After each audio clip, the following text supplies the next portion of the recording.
चाहिए। या तो जो सेफ्टी सिस्टम है उसको एक्टिवेट कर दिया गया है, या दूसरा ये है कि फिर एक बार सर्विलांस तो नहीं लगा दी गई है। क्योंकि जिस तरीके से प्रधानमंत्री मोदी का भाषण था, उसके बाद एकाएक कुछ मिनटों पहले यदि दो ड्रोन यहाँ देखे गए हैं, तो उससे समझा जा सकता है कि मौजूदा स्थिति में कुछ बदलाव तो नहीं हो गया है। क्योंकि पहले जम्मू में देखा जाना, फिर यहाँ देखा जाना, और एकाएक ओझल हो जाना। क्योंकि जिस इलाके में मौजूद हूँ, इस इलाके में यदि देखे गए हैं, तो ये भी हो सकता है जो सिक्योरिटी सिस्टम है उसको एक्टिवेट कर दिया हो। या ये भी कहा जा सकता है कि जिस तरीके से कयास लगाए जा रहे थे कि जो ब्रीच करके जिस तरीके से ड्रोन टहल रहे थे, उसके बाद उनको मार गिराया गया, कहीं वो तो नहीं है। तो सबसे बड़ी बात यह है कि जो देखे गए हैं वो किसके हैं। हमारी तरफ से जो सर्विलांस सिस्टम है उसको एक्टिवेट कर दिया गया एक। दूसरी बात यह है कि यदि दूसरा सिस्टम एक्टिवेट कर दिया है, तो दीपक, क्या आपको रोकना चाहूंगा। दीपक, मैं आपको बताऊं, ये राजीव, ये जो ड्रोन है, दरअसल आपको बता दूं कि एलओसी के इलाके से और अंतर्राष्ट्रीय सीमा का जो इलाका है जम्मू में, कर्नाचक्का सेक्टर का इलाका है, जिस इलाके से ये ड्रोन जो है वो दाखिल हुए हैं, इसके साथ साथ जम्मू के इलाके से दाखिल हुए हैं। और ये डीप इनसाइड जो है कई किलोमीटर अंदर तक जो है वो पहुंचे हैं।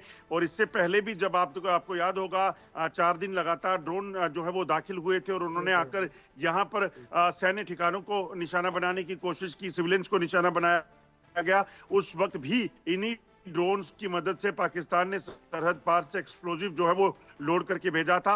अभी जो ड्रोन देखे गए हैं, जानकारी मिल रही है, ये ड्रोन जो है सरहद पार से घुसपैठ करके आए पाकिस्तान की तरफ से, और उसके बाद जो है ये हवा में जैसे ही दिखे, उसी वक्त जो है बीएसएफ अलर्ट हो गई, क्योंकि उनके पास जो सर्विलेंस इक्विपमेंट्स लगे हैं उसकी मदद से उनको ट्रेस कर लिया गया। और उसके बाद फायरिंग जो है वो काफी इस ड्रोन को मार गिराने के लिए जो है वो की गई है। और इसके साथ साथ कई जगह पर एंटी ड्रोन सिस्टम जो है वो एक्टिवेट हुआ है। जो जानकारी है उसके मुताबिक कर्नाटक सेक्टर का इलाका, जम्मू का इलाका, और उसके साथ साथ जो उधमपुर का इलाका है, और जैसे अभी दीपक बता रहे हैं कि राजौरी इलाके में ये ड्रोन जो है वो देखे गए हैं, इसी तरह की जानकारियां जो है वो पंजाब से भी आ रही हैं। पंजाब में भी इन ड्रोन्स की एक्टिविटी को एक बार फिर से देखा गया है और पाकिस्तान जो है वो बाज नहीं आ रहा। लगता है पाकिस्तान अपने खात्मे के लिए लगातार जो है वो बंदोबस्त करने में लगा हुआ है।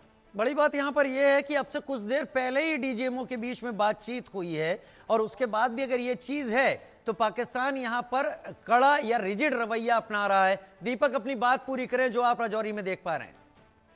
देखिए, कुछ देर के लिए देखे गए और उसके बाद ओझल हो गए। तो जिस चीज का जिक्र अभी सहयोगी अजय कर रहे थे, उससे एक बात स्पष्ट हो गई कि पाकिस्तान जिद पे अड़ गया है। और जिस तरीके से प्रधानमंत्री मोदी का बयान आया, उसके बाद स्थिति ये समझी जा सकती है कि जो स्टेबल लग रही थी, स्ट्रीमलाइन लग रही थी, वो इसके इतर दूसरी नजर आ सकती है। क्योंकि जिस तरीके से प्रधानमंत्री मोदी ने एक चीज को स्पष्ट कर दिया कि आतंकवाद के खिलाफ जीरो टॉलरेंस, और पाकिस्तान ही है वो देश है जो आतंकवाद को जन्म दे रहा है। तो हम उसको जड़ से खो देंगे और मार गिराएंगे। और परमाणु की धमकी देने की जरूरत नहीं है, हम उतने कमजोर नहीं है। तो भारत ने एक चीज स्पष्ट कर दी है, प्रधानमंत्री मोदी ने एक चीज स्पष्ट कर दी है कि अभी ऑपरेशन सिंदूर रुका है, खत्म नहीं हुआ है। तो इन तमाम चीजों का जिक्र करते हुए उन्होंने एक बात को स्पष्ट रूप से कह दिया है कि हम सिर्फ आतंकवाद के खिलाफ थे और हैं। और जो आतंकवाद पाल रहा है या जो आतंकवाद को जन्म दे रहा है, वो संभल भी जाए,